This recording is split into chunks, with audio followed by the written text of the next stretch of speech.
18세기 프랑스, 베르사유 궁전의 샹들리에가 반짝이던 그 시절.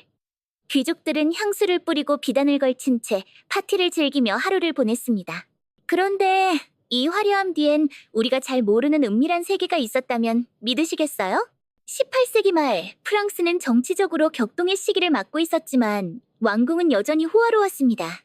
귀족들은 하루에도 몇 번씩 무도회와 사교 모임을 가지며 일상처럼 파티에 참석했죠.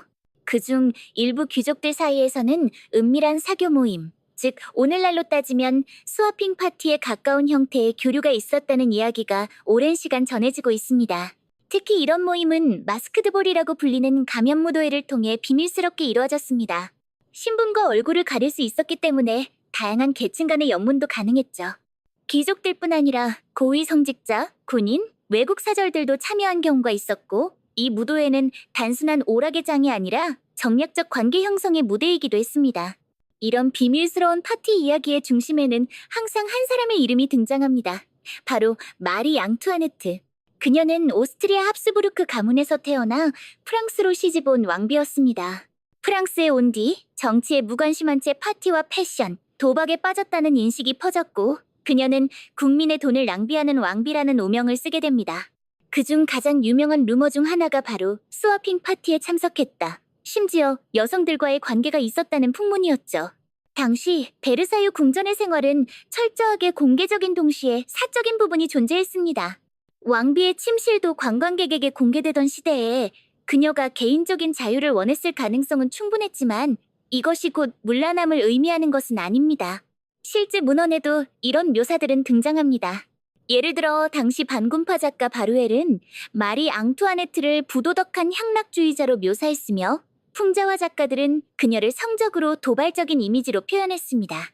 대표적인 것이 레사모드 마리 앤토네트 같은 사파 소책자들로, 이들은 왕비가 동성관계를 맺었다거나 다수의 남성과 관계를 유지했다는 허위 사실을 적나라하게 유포했습니다.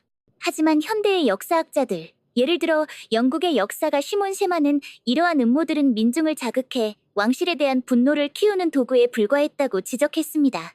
실질적인 증거는 전혀 없으며 오히려 그녀는 정적들에 의해 희생양으로 이용된 인물로 평가받습니다. 루이 15세는 궁전 근처에 작은 트리아논과 사랑의 관을 따로 지어 애첩들과 시간을 보낸 것으로 유명합니다. 이는 당시 귀족 사회의 성적 개방성과도 연결됩니다. 결혼은 정치적 계약에 불과했고 귀족들 사이에서는 비공식 연애나 외도도 일정 정도 수용되는 분위기였습니다.